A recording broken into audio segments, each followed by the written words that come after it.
La Semana de la Ciencia, como decía Isabel, pero inauguración pública, ¿no?, del proyecto Micromundo de este año.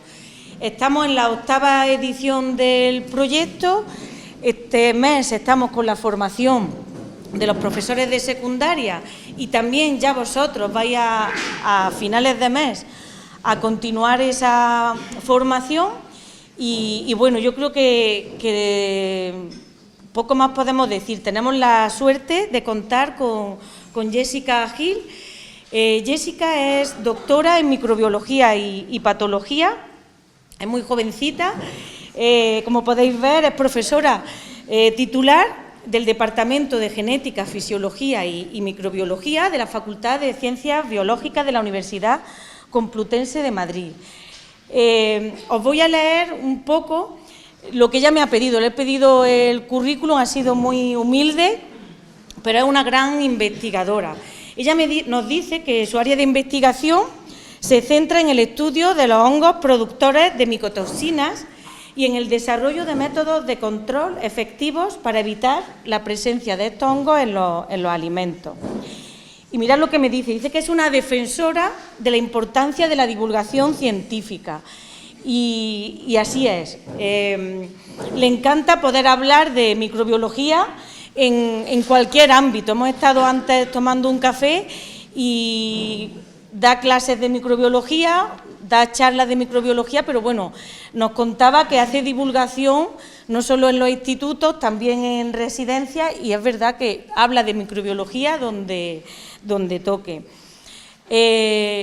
Ella sabe de micromundo más que los que estamos aquí, casi que empezamos igual, pero ella empezó con este proyecto junto con Víctor Cid en la Complutense. Víctor Cid trajo el proyecto, pero junto con ella y el equipo iniciaron este proyecto en España. Luego no se lo quisieron quedar para ellos, sino que pensaron que esta idea era muy buena y había que amplificarla a todo el país. Y dieron formación a otros microbiólogos que estaban interesados. Ahí nuestra compañera Susana se apuntó y junto con todo el equipo de microbiología en ese momento, también Llanos, montaron este proyecto aquí en la universidad. Insisto, vamos por la 8ª edición que esperamos que sea muy gratificante para todos, no solo los alumnos que participáis en esta edición, sino para aquellos que os animéis a hacerlo en cursos futuros, ¿vale? Y no me alargo más, yo creo que aquí a la que tenemos que escuchar es a Jessica. No sé si quiere. No sé si hablo sin micrófono, ¿se me escucha por atrás? ¿Sí? Pues entonces sin micrófono. Que si no, yo soy muy de moverme y de hacer gestos así, entonces si me escucháis bien, mejor sin micrófono. Porque si no, me siento un poco como una folclórica y no estoy cómoda. Así que lo primero, dar las gracias a Belén, a María, a Llanos, a Susana por la invitación, porque estoy encantada de estar aquí. Tenía la espinita de no haber podido venir en ediciones anteriores, entonces estoy encantada, muchísimas gracias, y además venir este día que me han dicho que hay fiesta, así que vamos, no puede ser un día mejor. Y sobre todo también para que me dejen hablar de hongos, porque son algunos, siempre digo que son los grandes olvidados de la microbiología y que también merecen ese hueco aquí. Entonces yo he llamado a mi charla de hoy "Los hongos se abren camino", porque, a ver si me funciona el cacharrito porque esto yo lo veo como un poco ese parque jurásico, pero en este caso lo vamos a hacer ese mundo microbiano donde cuando hablamos de patógenos siempre vamos a pensar en bacterias, en virus, pero rara vez pensamos en que los hongos pueden ser importantes en este mundo microbiano. Entonces hoy quiero enseñaros y quiero mostraros la importancia que tienen, porque es verdad que si pensamos en hongos, todo el mundo va a pensar en esas micosis que tenemos. ¿Quién de los que estáis aquí no le ha dicho su madre o su padre alguna vez lo de ponte las chanclas en la piscina que vas a coger hongos. Eso es una cosa que nos han dicho a todos siempre, porque siempre asociamos los hongos a este tipo de micosis superficiales. En la piel, también de vez en cuando en las noticias tenemos algún peluquero que es un poco guarrete y no ha limpiado bien las cosas y hay un brote de tiña, por ejemplo. Entonces es una cosa que era algo que en principio pues no pasaba nada, tratábamos esos hongos y ya está. Pero lo que puede ocurrir en algunos casos es que esas infecciones por hongos se vuelvan muy graves y vayan a producir lo que conocemos como una infección fúngica invasiva. Desde esa parte superficial, aquí os he puesto algunas de las vías de entrada de los hongos a nuestro cuerpo, desde eso que habíamos comentado, la piel, pero también puede ser a través de la boca o a través de nuestra respiración, a través de los pulmones, también de los ojos, esas queratitis que pueden producir. Lo que va a pasar es que van a pasar a la sangre produciendo una infección diseminada por todo nuestro cuerpo. Y eso puede ser muy, muy, muy grave. Y es verdad que estas infecciones fúngicas invasivas han sido lleva ya mucho tiempo, sabemos que son muy importantes en pacientes que tienen, en personas que tienen algún tipo de patología, sobre todo en aquellas lo que llamamos las personas inmunodeprimidas, que por circunstancias, por enfermedades o porque son personas de edad avanzada, pues no tenían un sistema inmunitario muy adecuado y estos hongos se aprovechaban y producían ese tipo de infecciones. Pero es verdad que en los últimos años hemos tenido noticias como estas, ¿vale? Estas son noticias sacadas de periódicos reales. Y vemos como, por ejemplo, aquí tenemos alerta por primer contagio en humanos del hongo asesino de árboles. Hongos que en principio no producían patologías humanas y los tenemos aquí. O, por ejemplo, describen en China un nuevo hongo mortal que muta a gran velocidad y que ya ha causado varios muertos. Entonces son noticias reales, ¿vale?, de los últimos años. Entonces hay algo que está haciendo que los hongos empiecen a aparecer en nuestro día a día, ¿vale? Tenemos que pensar que pueden ser así. Y pensad que cuando hablamos de infecciones por hongos, no son hongos patógenos como tal. En las bacterias sabemos que hay bacterias patógenas que necesitan vivir en nuestro cuerpo. Sin embargo, los hongos que van a producir estas infecciones son hongos que están en la naturaleza, hongos ambientales. Estoy convencida que si aquí pusiéramos ahora mismo una placa Petri, tendríamos un crecimiento enorme de hongos, porque están en todos los sitios. Algunos de ellos con potencial de ser patógenos. Actualmente conocemos que hay aproximadamente 1,5 millones de especies de hongos y aproximadamente 300 pueden producir en algunas circunstancias enfermedad en humanos. Este número lo que se espera es que vaya creciendo, porque nos estamos dando cuenta que los hongos pues se abren camino, como estábamos diciendo.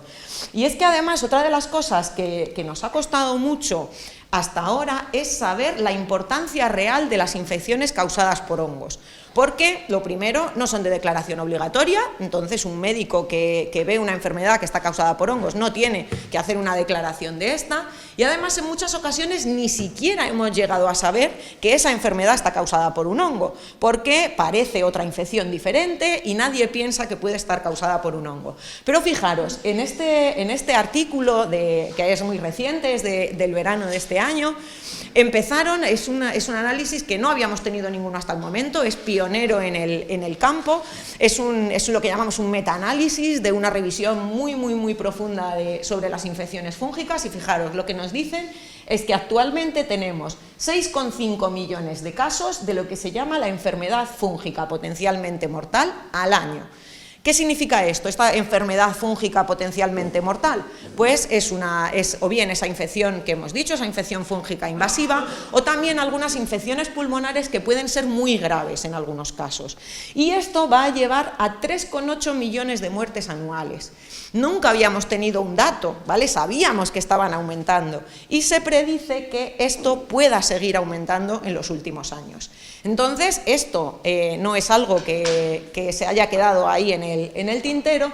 La Organización Mundial de la Salud se ha dado cuenta de esto y en el año 2022 publicó lo que conocemos como la lista de hongos patógenos prioritarios.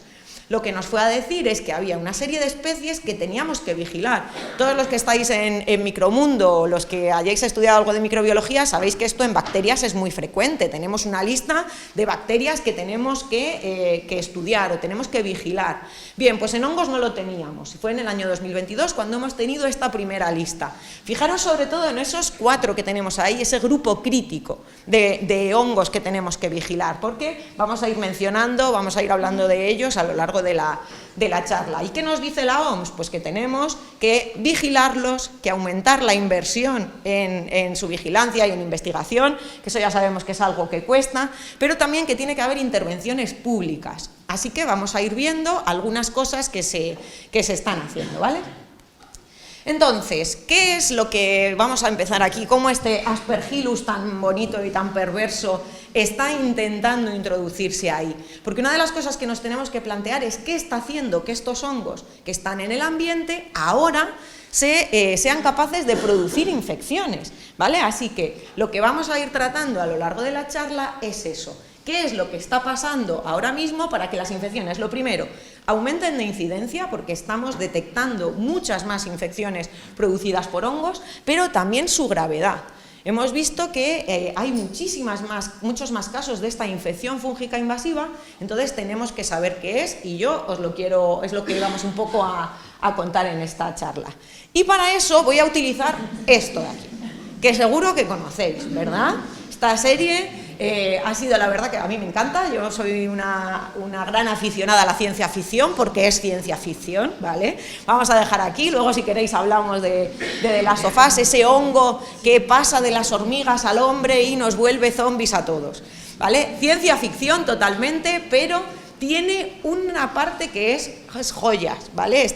Hay unos primeros minutos en esa serie que dice muchísimas verdades. Y lo que dice, que ahora os lo voy a poner para los que no hayáis visto la serie, empiezan a hablar sobre las enfermedades infecciosas. Es un grupo de médicos que están en un debate en la tele y entonces uno dice, ¿tú qué crees que va a ser más importante? Y empiezan a decir, no, las bacterias, no, la próxima pandemia va a ser producida por un virus. Y hay un doctor que dice, no, esto va a ser producido por un hongo. No sé, los que no lo hayáis visto, por si acaso, aquí os lo traigo. Creo que hemos probado el sonido, creemos que va a sonar, ¿vale? Doctor Sean Hayes, ¿qué ocurre? Las infecciones fúngicas no se dan en humanos. No, los hongos no sobreviven en los huéspedes con una temperatura interior superior a los 34 grados. Y ahora mismo no hay razones para que los hongos evolucionen hasta aguantar mayores temperaturas. Pero ¿y si eso cambiara? Por ejemplo, ¿qué pasaría si el planeta se calentara solo un poco? Bueno, pues que entonces sí tendrían motivos para evolucionar. ¿Y qué es lo que está pasando? Pues que el planeta se está calentando. Así que este cambio climático se cree que es el factor más determinante en el hecho de que se esté produciendo ese salto de los hongos ambientales a los humanos. Porque fijaros qué cosa más sencilla, lo estamos produciendo nosotros. Los hongos ambientales están acostumbrados a vivir a una temperatura entre 25 y 28 grados, ¿vale? Eso más o menos es la temperatura óptima para que crezca un hongo. Pero la temperatura ambiental está creciendo y además no es un crecimiento de un día para otro, sino que les estamos dejando evolucionar para adaptarse a esa temperatura. Así que ahora muchos hongos que no eran capaces de sobrevivir a 37 grados, que es nuestra temperatura corporal, son capaces de hacerlo. Entonces les estamos facilitando mucho esto, ¿vale? Esta adaptación a la temperatura corporal. Así que es algo que estamos produciendo. Y tenemos un ejemplo que además es uno de los que hemos dicho en esa lista de patógenos prioritarios que nos dice la Organización Mundial de la Salud, que es el ejemplo de una levadura, un hongo que es Candida auris. Entonces, esta levadura es una levadura ambiental, ¿vale? Este hongo vive en el ambiente, en el suelo, en las plantas, yo he visto, por ejemplo, que se ha encontrado también en alimentos. Es un hongo saprófito, no da ningún problema, ¿vale? Y está en todos los sitios que nos podamos imaginar. Bueno, pues en el año 2009 se detectó por primera vez una patología, esto fue una infección de oído en una mujer en Japón, producida por este hongo, por Candida auris. Y a partir de 2009, fijaros, tenemos arriba tenemos arriba el mapa, empezamos, la vimos primero en Japón, y luego lo que veíamos es que cada vez, según va avanzando, tenemos ese hongo detectado produciendo distintas patologías en más países. En España, por ejemplo, la primera vez que tuvimos un brote causado por Candida auris fue en 2016, en un hospital en Valencia. Entonces, a partir de ahí se ha ido viendo que podía estar, también podría ser un patógeno importante aquí en España. Pero lo curioso de este hongo, que aparte de que ha dado ese salto de producir de ser un hongo ambiental a producir una patología importante en humanos, es que es un hongo que es bastante curioso, porque una vez que entra en un hospital ya es muy difícil sacarlo de ahí, porque fijaros, es capaz de resistir a los desinfectantes hospitalarios. Entonces vamos a desinfectar nuestra sala y ese hongo va a permanecer ahí. Y además, fijaros, un hospital, hemos dicho que las infecciones por hongos lo que más pueden afectar es a aquellas personas que están inmunodeprimidas. Entonces, tener este hongo en un hospital puede ser dramático. Entonces, esto es curioso. Pero fijaros, cuando vemos el mapa, lo que se nos podría ocurrir es que ahora, con la globalización, con los viajes, pues ese hongo, ¿vale?, dio el salto ahí en Japón, y lo hemos transmitido a todo el planeta, ¿vale? Ahora está en más de 40 países, ya se ha detectado Candida auris. Pero eso no ha sido así, sino que sabemos que este paso de Candida auris desde el ambiente a las personas se ha producido al menos 4 veces en el planeta.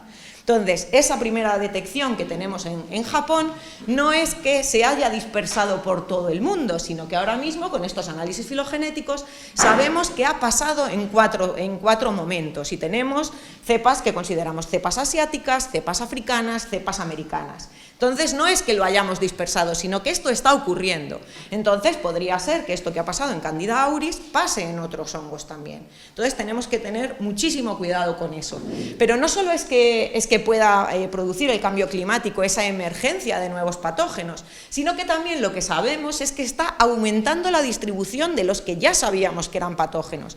Estaban, en este caso, siempre ya sabéis que Estados Unidos siempre es el modelo de todo, entonces son los esquemas que he podido encontrar. Entonces, hay ejemplos que dicen que aquellos hongos que eran muy típicos en la parte de la costa oeste se están moviendo a regiones más del centro de Estados Unidos por ese cambio, esa adaptación a esas nuevas condiciones climáticas que tenemos. Pero también otra de las cosas que favorecen el desarrollo de los hongos o de estas infecciones fúngicas, y ahora desgraciadamente tenemos un ejemplo muy claro que me va a servir para explicar esto, esas catástrofes naturales también están favoreciendo esta mayor incidencia de infecciones fúngicas, ¿vale? Pensad, todos hemos visto las imágenes de la Dana, esas casas asoladas, llenas de agua, con las paredes con una gran cantidad de humedad. Sabemos que eso es un ambiente buenísimo para el desarrollo de los hongos. Y además, todas esas lluvias tan extremas hacen que las esporas de los hongos se dispersen muchísimo más. Entonces, todas estas catástrofes que estamos teniendo están haciendo que esté aumentando esas infecciones causadas por hongos. Entonces, aparte de todo esto, del cambio climático, que hemos dicho que es un factor importante, otra de las cosas que hacen que cada vez detectemos más enfermedades, más infecciones causadas por hongos, es que cada vez tenemos más población susceptible. ¿A qué me refiero? Hemos dicho que las personas que tienen determinadas patologías, pues son mucho más susceptibles a estas infecciones. Pues cada vez somos más, la población, cada vez hay mayor cantidad de población susceptible, empezando por personas mayores, que en general tienen un sistema inmunitario más o menos preparado para responder frente a los hongos, pero también tenemos las personas con enfermedad crónica, que antes es verdad que la gente que a lo mejor con enfermedad crónica se moría bastante joven, pero ahora hemos conseguido que esas personas vivan mucho más tiempo. Personas en tratamiento de quimioterapia, por ejemplo, también son muy susceptibles a las infecciones por hongos, incluso los neonatos. No se habla casi nada de esto, pero es un problema gravísimo. Los niños que nacen prematuros tienen unos pulmones súper poco desarrollados, por ejemplo, entonces son muy susceptibles a esas infecciones por hongos. Entonces tenemos una población que es muy, muy, muy susceptible a estas infecciones por hongos. Y os voy a poner un ejemplo de una coinfección que tenemos ahí. Cuando tenemos otra patología, es mucho más fácil para los hongos también poder infectarnos. Y quizá visteis, después de, cuando ya estábamos ya, parecía que se nos había olvidado un poco la pandemia del coronavirus, salió esta noticia a finales del año 2021, en el cual en India empezaba a aparecer este hongo, que lo llamaban el hongo negro, que producía la muerte, tenía una tasa de mortalidad enorme porque era capaz de infectar el cerebro, ¿vale? Desde la entrada, que eran las vías respiratorias, llegaba al cerebro, produciendo la muerte de esas personas. Entonces, lo que veían es que era una coinfección con el coronavirus, pero además no solo eso, fue como todos los factores se alinearon para que este hongo pudiera producir esta infección, porque además eran personas con patologías, que eran en su mayor parte diabetes, y además las personas que tenían coronavirus con casos muy graves eran tratadas con corticoides. Entonces también era como algo que hacía que este hongo, porque este hongo lo habéis visto todos, mucor es un hongo que está en todos los sitios, ¿vale? Si ponéis una placa en cualquier sitio, aquí la tendríamos llena de mucor, ¿vale? Es un hongo súper frecuente. Entonces es como todos los factores esos que predisponían a la gente a tener esta infección se dieron. Y es algo que tenemos que vigilar, no podemos dejar que hongos de este tipo, hongos ambientales que están en todos los sitios, sean capaces de poder producir estas infecciones.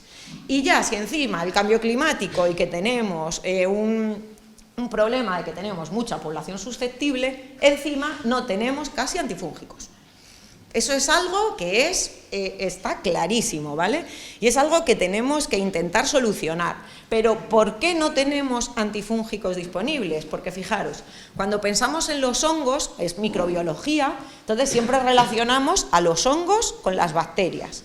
Pero en este caso deberíamos relacionar más los hongos con nuestras células, porque son estructuralmente más parecidos.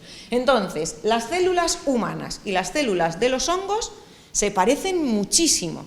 Entonces, si nosotros queremos desarrollar un antifúngico que afecte a los hongos, es muy probable que también pueda tener toxicidad en nuestras células. Entonces, tenemos que buscar dianas para desarrollar estos antifúngicos que sean específicas de los hongos. Y eso no es tan fácil, ¿vale? Porque fijaros, ¿vale? La célula del hongo y la célula animal, si la vemos así a grosso, es muy parecida. Así que lo que hacemos es buscar esas dianas o esas estructuras que solo estén en los hongos. Entonces, para que tengáis una idea, ¿vale? No me voy a enrollar, pero para que sepáis un poco qué es lo que se busca en estos antifúngicos. Estos son las dianas de antifúngicos, son los que disponemos actualmente para su uso en clínica. Entonces, podemos, por ejemplo, inhibir la síntesis de la pared celular, porque la pared celular de los hongos no la tenemos nosotros. Entonces, esa toxicidad va a bajar. Luego también, por ejemplo, podemos bloquear algunos componentes de la membrana, porque los hongos no tienen exactamente la misma membrana que nosotros. Por ejemplo, nosotros tenemos colesterol y los hongos tienen otro lípido diferente que es el ergosterol. Entonces podemos inhibir esa síntesis de la membrana en el caso de los hongos. Luego hay otros, ¿vale? Alteran la permeabilidad o afectan a la replicación del DNA. Hay distintos, pero si os acordáis, seguro que habéis estudiado microbiología, esa gran célula bacteriana con todas las dianas de los antibióticos son muchísimos más que los de los antifúngicos. Y fijaros, me gusta mucho este gráfico, que es de un artículo también muy interesante en el que nos dicen cómo se han ido desarrollando los antifúngicos. Entonces, cuando empezó el desarrollo de los antifúngicos, mira, el primero que encontramos es del año 1949, es cuando estábamos en el boom de los antibióticos. Entonces, en ese momento, lo que se intentó es seguir un poco una estrategia como la de Waxman, que le conocéis seguro todos, que empezó a buscar en esa diversidad, hablamos mucho de Waxman en Micromundo, esa diversidad, vamos a buscar microorganismos productores de antibióticos, pues es lo que intentaron, vamos a buscar microorganismos productores de antifúngicos. Pero cuando vieron que avanzaba el tiempo y que tampoco habían descubierto tantos, también a lo mejor habéis visto el timeline del descubrimiento de antibióticos con un montón de flechas. Entonces, cuando empezaban aquí decían, bueno, no descubrimos nada, pues vamos a irnos a síntesis química, venga. Y empezaban a probar compuestos, pero el problema es que aunque sí que eran buenos antifúngicos, luego nunca llegaban a la clínica, porque tenían muchísimos efectos secundarios. Entonces, hemos ido desarrollando hasta el año 2021, que parece que seguimos encontrando. Pero quiero mencionar, si os fijáis en este esquema, porque hay cosas que a veces la naturaleza es más sabia que nosotros, porque fijaros, En el año 1992, por síntesis química, se produjo un compuesto que se llama terbinafina, que tiene ¿cómo se dice?, un efecto bastante limitado, no se utiliza muchísimo, pero bueno, existe, pero se hizo por síntesis química en el año 90. Y fijaros, en el año 2021, que hemos encontrado un microorganismo productor de ese mismo compuesto. Entonces, para que veáis qué cosas más curiosas nos podemos encontrar, ¿vale? Entonces se encontró, estaban haciendo un screening de antifúngicos y se encontraron ese mismo compuesto. Entonces, al final, a lo mejor quizá tenemos que buscar un poco más en la naturaleza antes de ponernos a descubrir nuevos antibióticos. Y, por supuesto, bueno, por ejemplo, en la parte de descubrimiento de nuevos antifúngicos se está trabajando mucho. Yo creo que en el campo de los hongos patógenos es donde más se está estudiando. Se están buscando nuevas dianas, pero ya os digo que es muy difícil. Aquí tenéis algunas de las cosas que se están haciendo, distintos compuestos que por supuesto no vamos a mencionar, pero para que veáis que hay muchos. Los verdes serían los que ahora mismo tenemos disponibles y los azules todos los que se están investigando y que parece que están dando buenos resultados. Aquí tenéis, por ejemplo, en qué fase del ensayo clínico están. Entonces ya hay muchos que están en fase 3, entonces parece que en no mucho tiempo tendremos algún nuevo compuesto antifúngico para poder tratar estas infecciones. Y además, por supuesto, muchísima investigación en cosas que no son compuestos químicos como tal, ¿vale? Tenemos nanopartículas, péptidos antimicrobianos, anticuerpos monoclonales, por ejemplo. Hay muchísima investigación relacionada con nuevos o estrategias alternativas a los compuestos químicos como tal, ¿vale? Así que hay muchísimas cosas para todavía mucho campo de estudio. Animo a todos estos jóvenes que están aquí si quieren dedicarse a esto. Es un campo que tiene un potencial enorme. Pero bueno, como imaginaréis, seguro, como esto es micromundo y de lo que hablamos es de estas cosas, que aparte de todos los problemas que ya he comentado, tenemos un problema súper grave con la resistencia a los antifúngicos. Tenemos pocos y cada vez funcionan peor. Entonces, aquí he vuelto a traer el Aspergillus que me hace mucha gracia, que es así, entonces digo, aquí en este lo tengo que poner otra vez. Entonces, lo que tenemos que hacer también, que eso es algo que intentamos transmitir en Micromundo, porque claro que obviamente allí vamos a hablar de bacterias resistentes a los antibióticos, pero ya habéis visto, quizá conocéis esta campaña que teníamos, que ahora ha cambiado. Antes era antibióticos, manéjalos con cuidado, y ahora ha cambiado a antimicrobianos, manéjalos con cuidado, porque no solo es un tema que vaya a afectar a las bacterias, ¿vale? Los hongos también son resistentes a los antifúngicos, entonces es un problema que tenemos que afrontar. Además, la resistencia a los antifúngicos es algo que llama mucho la atención porque siempre pensamos que esta resistencia es por un problema de uso clínico de los antifúngicos, pero no lo es. Es un ejemplo clarísimo de lo que llamamos la estrategia One Health. Tenemos que pensar que no somos el centro del mundo, sino que para solventar determinados problemas relacionados con infecciones humanas tenemos que pensar también en la salud de los animales y en la salud ambiental, como es este caso, ¿vale? Aquí tenemos el ejemplo, estudios, el problema de la... Bueno, ahora os lo cuento, que eso es algo que es muy curioso porque lo aprendí el otro día, además. Entonces, ¿qué es lo que pensamos? Lo que más se ha estudiado es la resistencia a unos compuestos, que son los azoles, en Aspergillus, ¿no? Entonces, lo que pensamos, hemos dicho, los hongos son ambientales, bueno, pues infectan a los humanos, lo que vamos a hacer es, vamos a dar muchísimos azoles a esa persona para curarla y vamos a seleccionar, pues, esporas de hongos resistentes, ¿no? Eso sería lo normal, lo que pensaríamos que puede pasar de manera habitual. Pero lo que ha pasado en este caso no es eso, sino que esos hongos ya son resistentes en el ambiente, porque por lo que hemos seleccionado estos hongos resistentes es porque los compuestos que se utilizan para tratar las enfermedades de las plantas son los mismos que se utilizan en clínica. Entonces, los hongos fitopatógenos son un problema gravísimo, suponen elevadísimas pérdidas económicas. Los agricultores tienen que luchar frente a esas infecciones por hongos. Entonces, se han estado utilizando fungicidas sin ningún tipo de control.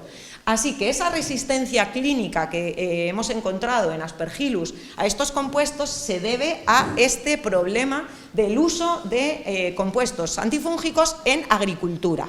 Y fijaros que no es algo que sea una teoría, sino es que se ha demostrado que es así. Entonces, esto es un estudio en el que ven 4 hongos diferentes que son patógenos de plantas, pero que también sabemos que pueden ser patógenos humanos. Y lo que van a ver es la evolución de la resistencia a estos compuestos, a los azoles, en estos organismos. Fijaros que cuanto más oscuro el color, significa que más resistencia hay. Y podemos ver perfectamente cómo la resistencia de los hongos patógenos humanos va súper de la mano de la de los patógenos de plantas, porque ha sido por este uso indiscriminado en agricultura lo que está produciendo esa resistencia a los antifúngicos en humanos.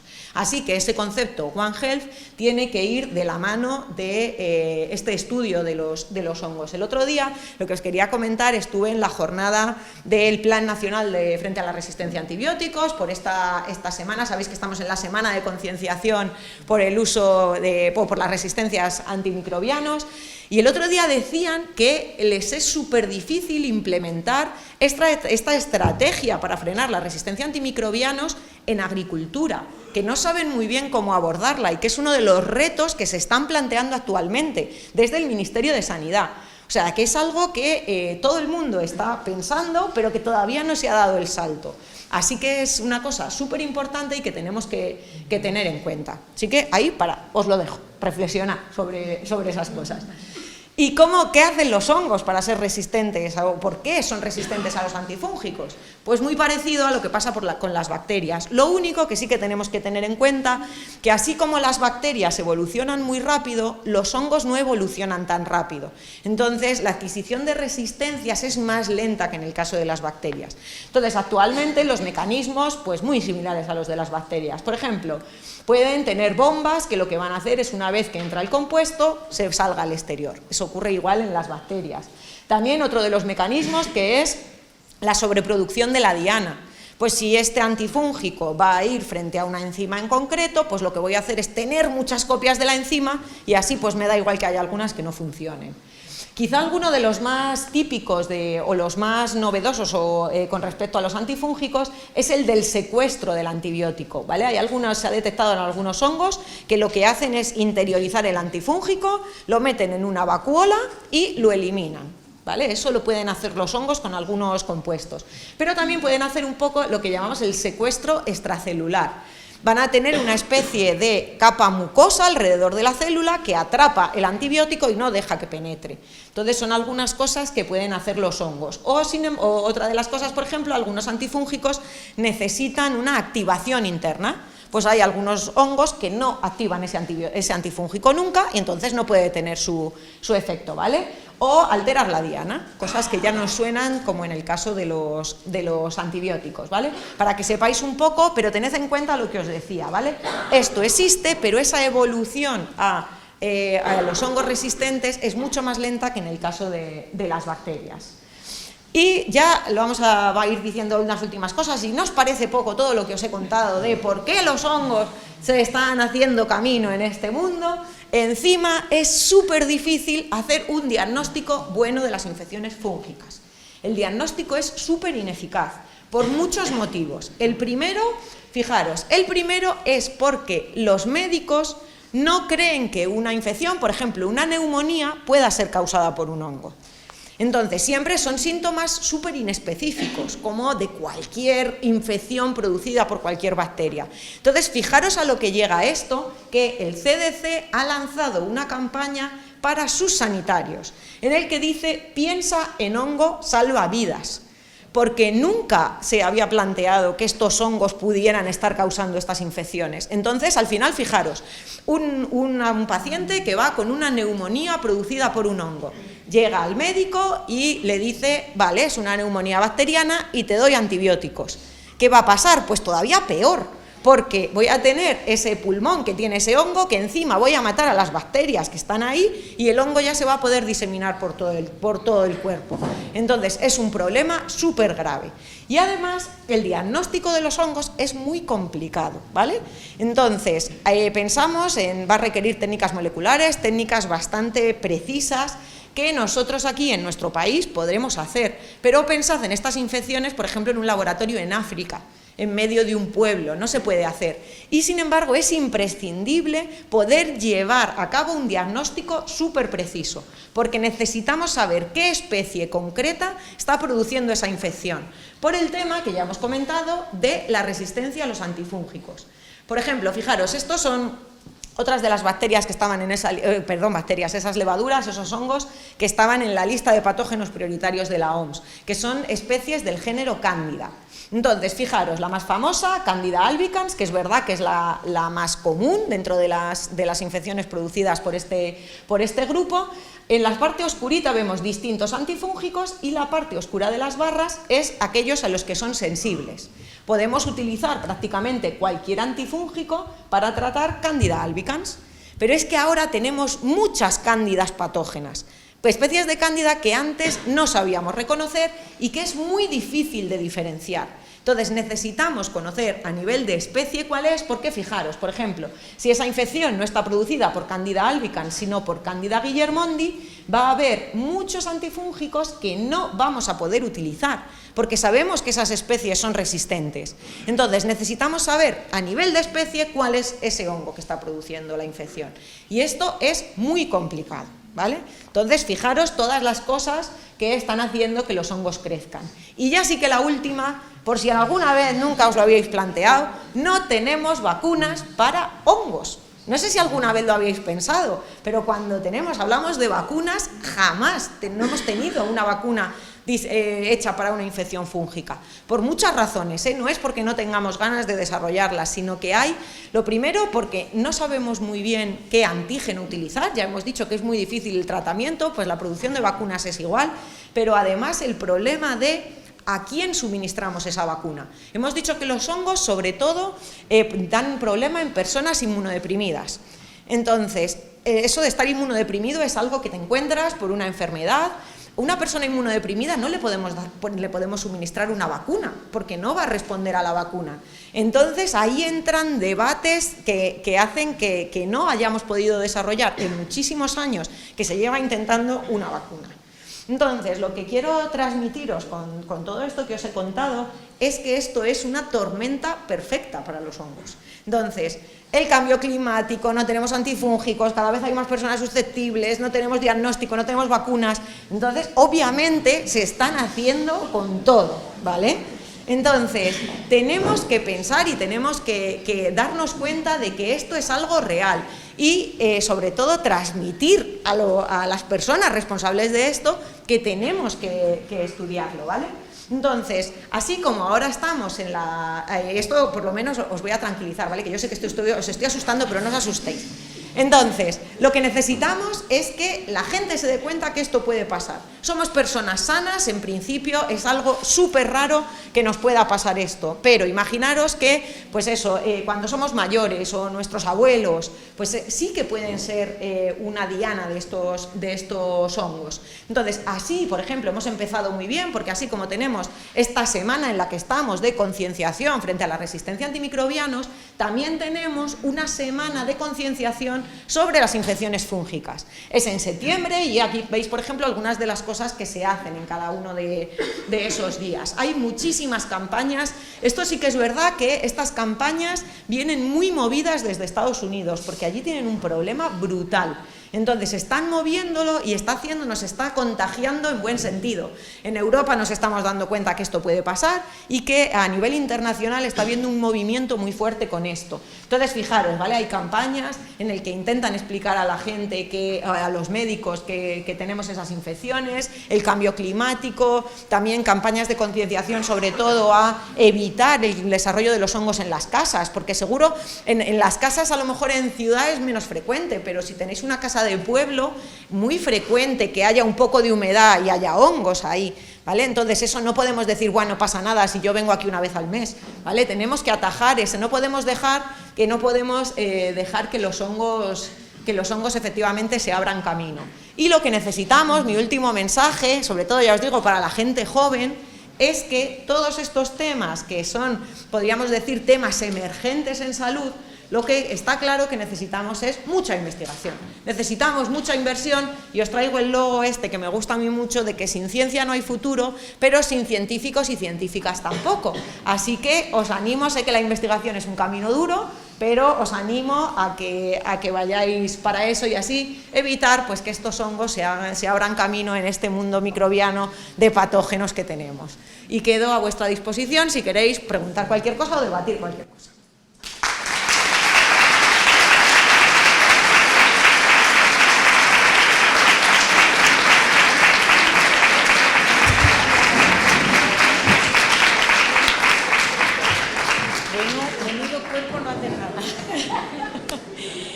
Pero bueno, ¿tenéis alguna pregunta por ahí?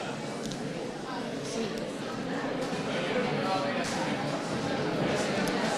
A ver.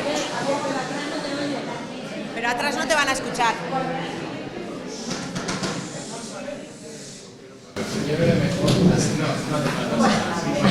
Es por saber qué avances han hecho hasta ahora en relación con si realmente el incremento de la temperatura media y las zonas tropicales, sobre todo he visto que otro factor principal es la humedad en los hongos. Sí. ¿Qué avances han hecho hasta ahora en relación con lo que es la infección o cómo esa volatilidad de los hongos se puede ir incrementando en los próximos años? A ver, lo que se sabe es algo que es bastante nuevo, ¿eh? Hay que tener en cuenta que este tipo de cambios no es algo que lo veamos de un día para otro, entonces ahora lo que se está viendo es la tendencia. Entonces, sí que hay estudios que son súper curiosos, que lo que han visto es que se seleccionan hongos que tienen determinadas mutaciones, entonces ya no es solo es que se hayan adaptado mejor, sino que son más patógenos, tienen capacidad de infectar mejor a los humanos. Porque lo que estamos haciendo es seleccionarlos, además es eso lo que decíamos, no es un cambio de un día para otro, es que están teniendo un montón de tiempo.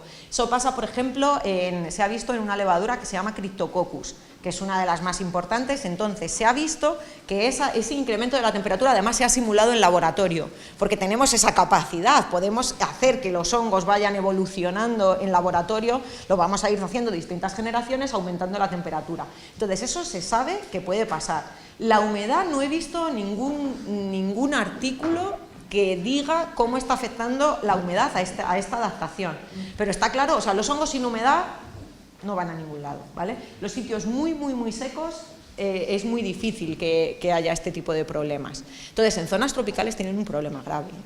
Lo que pasa es que ahí esta adaptación es un poco distinta, porque aquí nosotros sí que estamos monitorizando ese crecimiento de la temperatura. Allí es que la temperatura es así, la humedad es mucho más importante, pero la temperatura no es tan cambiante. O sea, por ejemplo, en el caso de la en Valencia, esa humedad creo que es cada vez más importante, hay más putrefacción de los materiales. Es un caldo de cultivo para este tipo de hongos. Eso es lo que os decía, ¿vale? Esas catástrofes que están haciendo que aumente la humedad en lugares muy concretos, pues lo que digo, las casas, ¿vale? Esas casas yo siempre que lo veo en la tele, y es verdad que se está haciendo mucho hincapié en prevenir otro tipo de infecciones, pero es que esas casas se van a llenar de hongos. Y los hongos, al final, las personas, imaginaros simplemente también personas con cortes, están ahí recogiendo escombros, van a tener heridas, va a haber muchísimos hongos en el ambiente. Es un riesgo importante, ¿eh? Sí, seguro. ¿Alguna cuestión más? Yo sí que era buena, que me oye. Bueno, en primer lugar, Jessica, un placer escucharte, muchísimas gracias por haber hecho un hueco y yo no sé los demás, pero yo he disfrutado muchísimo y he aprendido un montón de tu charla. Entonces, simplemente que otra de las cosas que has dejado caer, que también es preocupante, es que no funcionan en los hospitales los fungicidas. Otra de las cosas que se van a necesitar para esas casas, que se van a quedar todas las paredes recubiertas. Entonces, también entiendo que por ahí también se está haciendo investigación. Es que hay investigación en todos los campos. Eso en concreto es Candida auris, ¿eh? No todos los hongos. O sea, en los hospitales es una zona muy caliente siempre para los hongos, por lo que os decía, las infecciones para las personas que tienen un sistema inmune que no es un sistema inmunitario que no está muy bien. Entonces, pero es Candida auris en concreto la que es resistente a los desinfectantes.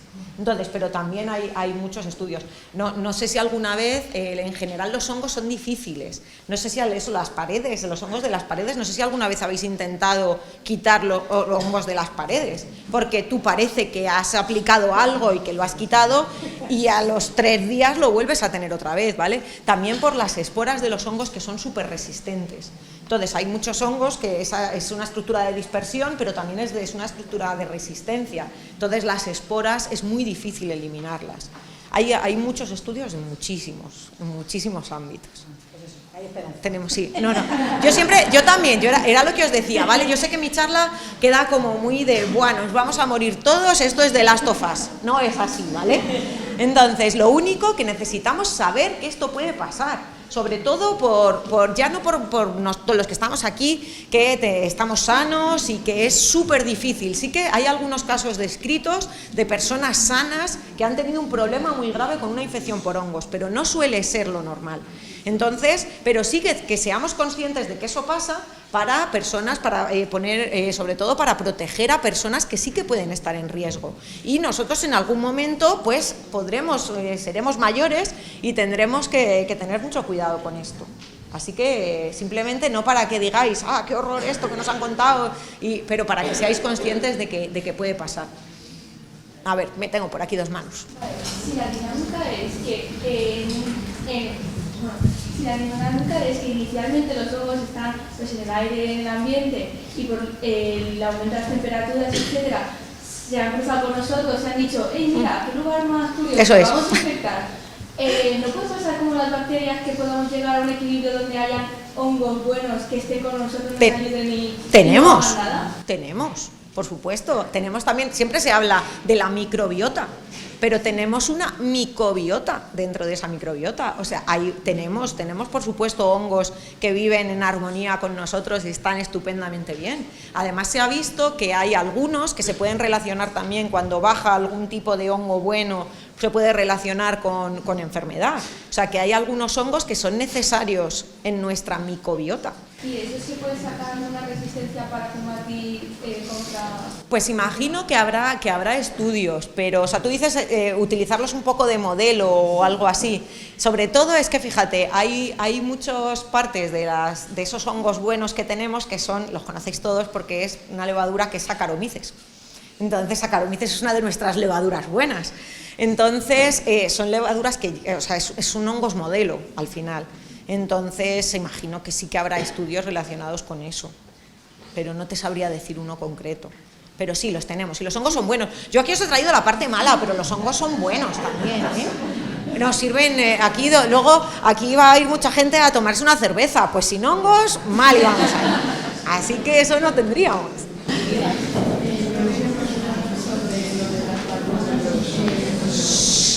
Al igual que están investigando otros tratamientos posibles y otras tiradas para los antifúngicos, ¿se podría desarrollar varios tipos de vacuna o están estudiando tipos de vacuna? Porque al final no tener una vacuna es una cosa bastante grave. Sí, pero se están estudiando, ¿eh? Hay muchos proyectos y hay algunos bastante avanzados de vacunas eficaces, ¿vale? Los hay. Lo que pasa es que, era lo que os decía, no solo es desarrollar una vacuna eficaz, sino es un poco... ¿qué me supone a mí tener esa vacuna? ¿Qué hago con ella? ¿A quién vacuno? Porque una vacunación a toda la población no tiene ningún sentido, ¿vale? No tiene ningún sentido. Además, ya estamos en contacto con esos hongos. Entonces, nuestra población diana es la población inmunodeprimida. Y esas personas no van a responder bien a las vacunas. Entonces, es que es súper difícil. Entonces, no es que no tengamos, porque sí que hay algunas que parece que funcionan muy bien, ¿eh? O sea, hay investigación relacionada con esto, pero es que el problema es ese. ¿Qué hacemos con estas vacunas? Que eso se ha visto, hay estudios económicos que dicen que ¿para qué vamos a vacunar a toda la población? Si es que somos muchísimos y no tiene sentido. Así que es que el tema es muy complicado. Por eso yo solo os lo he dejado ahí, caer, y ya vemos a ver qué hacemos. ¿Alguna pregunta más?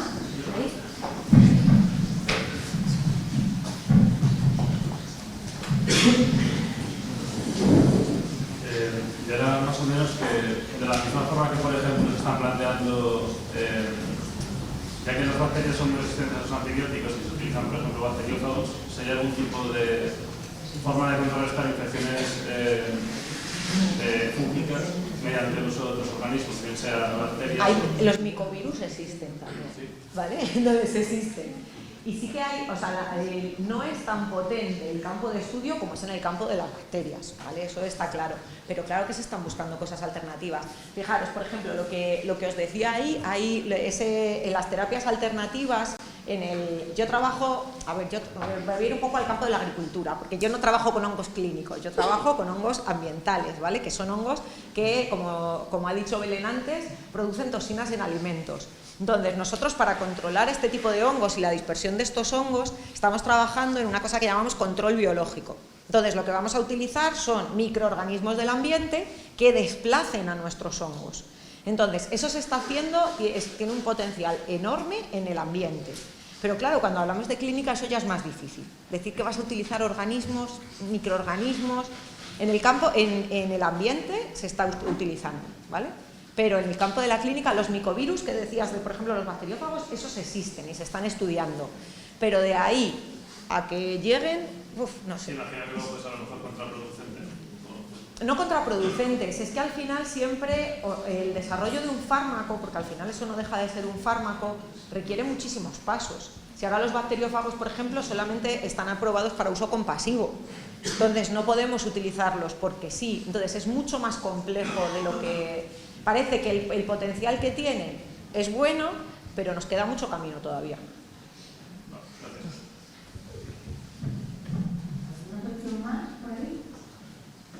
Por aquí delante. Hola, muy interesante la...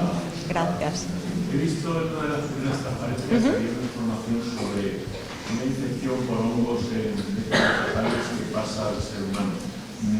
Igual estoy equivocado. Sí. Creo que yo recuerdo, por ejemplo, que la famosa enfermedad de los olmos, que tuvieron a punto de extinguirse, era una enfermedad fúngica. Es una enfermedad, sí. Lo que no sé es si la enfermedad de las encinas, la seca de las encinas, es también una enfermedad fúngica o no. Creo que no, creo que es bacteriana. Bueno, en cualquier no, caso, creo que sí, no. Es que sí es verdad, sí. Es que parece que también hay un aumento de enfermedades fúngicas en especies silvestres.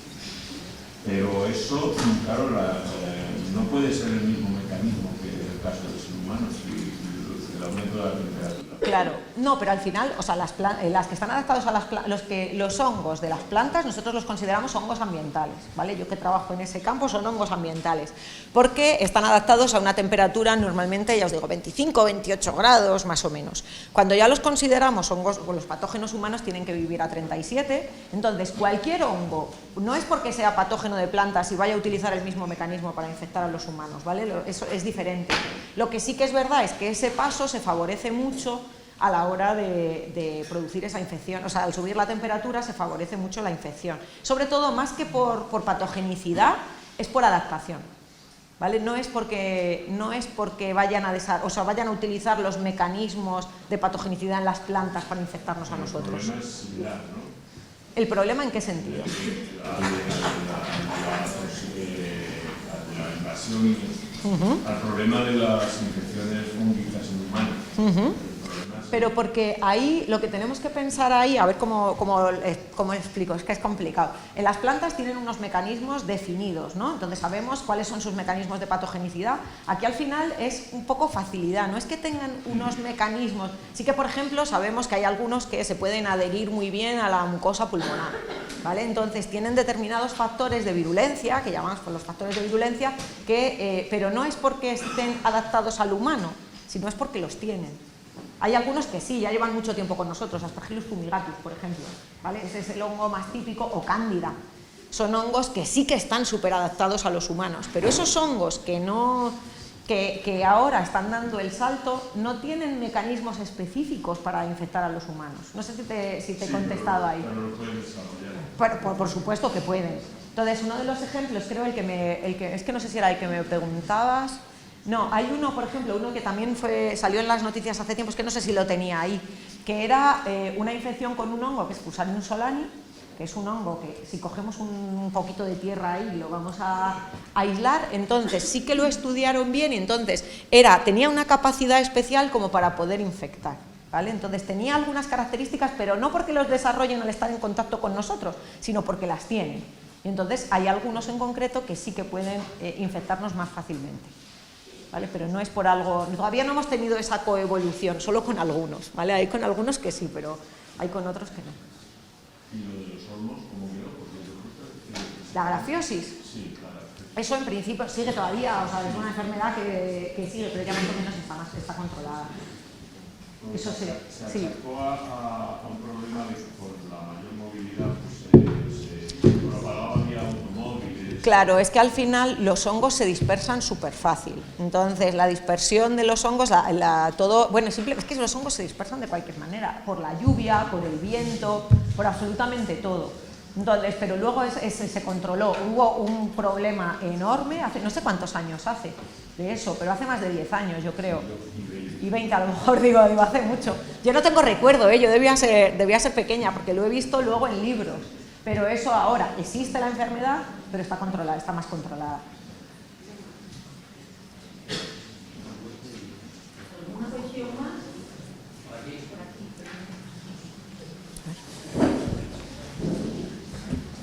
Una pregunta. Si hay hongos que pueden infectar cultivos, ¿se podría dar que como den el salto a humanos, que haya cosas que se contaminen los alimentos que hay en el interior? A ver, hay muchos hongos en los alimentos, aunque no... Bueno, otro día si queréis vengo a hablaros de hongos en alimentos, que es que me encanta ese tema. Entonces, pero es verdad que el problema de los hongos en alimentos no es porque sean patógenos para las personas, sino es por las toxinas que producen, ¿vale? Entonces, los hongos que pueden pasar, por ejemplo, los hongos de los cultivos, los hongos de los alimentos, hay muchos que son compartidos. Nosotros, por ejemplo, en el laboratorio trabajamos mucho con uno que ese le podemos meter en todo. La estrategia One Health va con él, porque es Aspergillus flavus. Aspergillus flavus puede producir problemas en las plantas en el campo, puede producir enfermedad pulmonar en humanos y también puede producir esos problemas en los alimentos que nos dicen, porque produce toxinas en los alimentos. Entonces, hay muchos hongos que son muy diversos y pueden hacer muchas cosas. Entonces, tenemos que controlarlo en todos los aspectos. Entonces, ya os digo, si queréis otro día, hablamos de mí. Me encanta. El año que viene, el año que viene ya. El año viene. ¿Alguna cuestión más? ¿La masa madre, el levante de masa madre se produce por un hongo o no? Tiene de todo. Bueno. Eso tiene levaduras, en este caso hongos, que son levaduras, y tiene bacterias también. ¿Vale? Tiene un poco de todo. Pero todo lo de aquí, las cosas de los alimentos, que siempre es una cosa muy recurrente, ¿no? Los hongos de los alimentos, todo eso, todo lo que esté en un alimento que compramos, el queso Roquefort, o los panes de masa madre, o esas cosas, no os preocupéis que todo eso estamos seguros que no pasa nada con ellos. Se han hecho todos los estudios que hay para saber que esos organismos no dan ningún problema. Eso sí, luego ya si os salen hongos en vuestra casa, cuidado con ellos, ¿vale? Pero ya es otra cosa. ¿Alguna cuestión más? Es que no me podéis preguntar. A ver, cuéntame. Bueno, ¿qué podemos hacer? ¿Esperar a ver venir el problema o a título personal podemos prevenir? A ver. Título, cuidado o estudiantes de ciencias ambientales, desde el medio ambiente, ¿qué se puede hacer para solventar esto? Es que era lo que decíamos, justo lo que os decía. A mí también el otro día, en lo de la jornada del PRAN, que decía, no, todas las estrategias que hay para frenar la resistencia a antimicrobianos y tal. Y es que el medio ambiente es muy grande. Entonces, ¿cómo abordamos ese problema? Y es muy difícil. Por ejemplo, ahora lo que sí que se está haciendo muchos estudios, eso sí que os he presentado el estudio de cómo evoluciona la resistencia en agricultura y todo eso, pero claro, los estudios, pero en antibióticos pasa igual, ¿eh? ¿Cómo abordamos eso?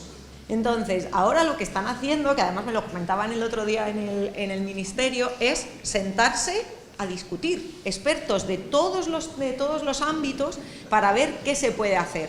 A título personal aquí, pocas cosas, o sea, evitar que el ambiente sea propicio para el desarrollo de los hongos, Pero sobre todo aquí lo que necesitamos es un apoyo gubernamental importante para investigación, para desarrollo y políticas que hagan que todos vayamos de la mano. Y lo del ambiente es que es muy difícil. Entonces, eso, si sois estudiantes de eso, para pensarlo para proyectos futuros. Porque es algo que no, ya os digo, palabras de una persona que trabaja allí. No sabemos cómo abordar esto. O sea, no lo sabemos. Así que fijaros si es importante. Jessica, por favor, sigue estudiando. Y seguir trabajando en esto y seguir contándonos así de bien. Yo creo que es súper importante que seamos conscientes Del problema. Mil gracias A vosotras. por lo bien que nos lo habéis dado. Muchas gracias.